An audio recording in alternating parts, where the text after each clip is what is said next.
So if you didn't hear, from 1 month ago, New York tried to let non-citizens vote. Yes, this is a real law. Yes, it is the thing that Republicans have been saying Democrats are going to try to do for a long time. And of course, we always heard, no, you're just racist. You just hate the immigrants. No, we're never going to do that. And then they literally did it so clearly. New York City tried to do it. It failed miserably. I'll talk about why.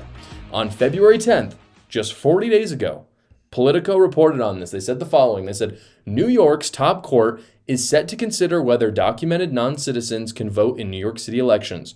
Most estimates, this is where it gets really crazy, they suggest the new law would make an additional 800,000 people eligible to vote. Not all of them would register, but even if a fraction do, that's still a major expansion of the electorate. 800,000 is insane. It is so, again, this is just New York City. It's not the whole state.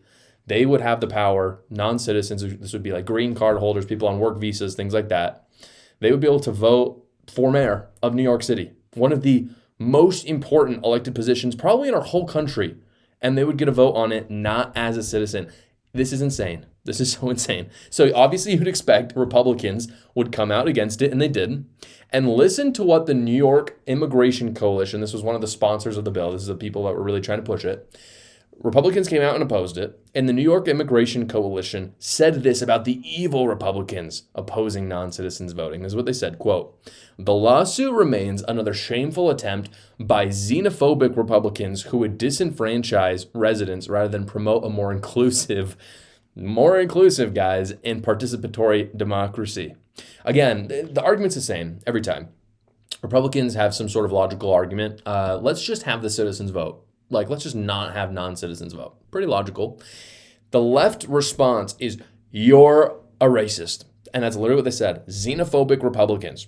And they talk about disenfranchising the voter. How about disenfranchising the already people voting in New York City by weakening their vote by just inserting 800,000 people? Because it turns out the more people who are voting in an election, the less power the individual has. That's just true. That's why local elections matter, guys. That's why you get a vote on the mayor of your city. That's why some people who live in the neighboring city over doesn't get a vote for your mayor. It's because they have nothing to do with it. And when you're a citizen of a country, you have more buy-in, more rights than a non-citizen, and you absolutely should. And again, luckily most people understand this. This is also from Politico. This is what happened today now, or it just happened just yesterday, but the kind of fallout from all of it is today. Joe Borelli, who is the Republican opposition in New York City, filed a lawsuit. This, again, according to Politico. He filed a lawsuit against the proposal and basically said this was the easiest case he'd ever had. Like, he was not even remotely worried about it. And 6 of the 7 liberal judges, because New York City obviously is all liberal judges there, 6 of the 7 of them struck this down. So massive victory for conservatives, massive victory for just logic. I mean, can we really say this is even a conservative win? I mean, it is in terms of like, we're not going to lose our country to immigrants voting right now. But I don't really see it as partisan or like even deeply ideological. It's just like immigrants shouldn't vote if they're not citizens. Doesn't that seem pretty logical? And again, the reason why I like the story and why I'm highlighting it today is because with all the judicial corruption and the dishonesty that we've seen in America over the last few weeks, at least some things are still too insane for people. And I think that, especially on the immigration issue, it shows that Republicans are winning. They really are. And this is, again, what would Donald Trump have chosen? Obviously, he would have chosen to make this illegal. What did the liberal judges choose? They sided with what Donald Trump would choose. And I think that is a big win. I think it shows, again, Donald Trump is winning on this issue and Republicans are winning on this issue. Letting non-citizens vote is so insane. I can't even believe how insane it is.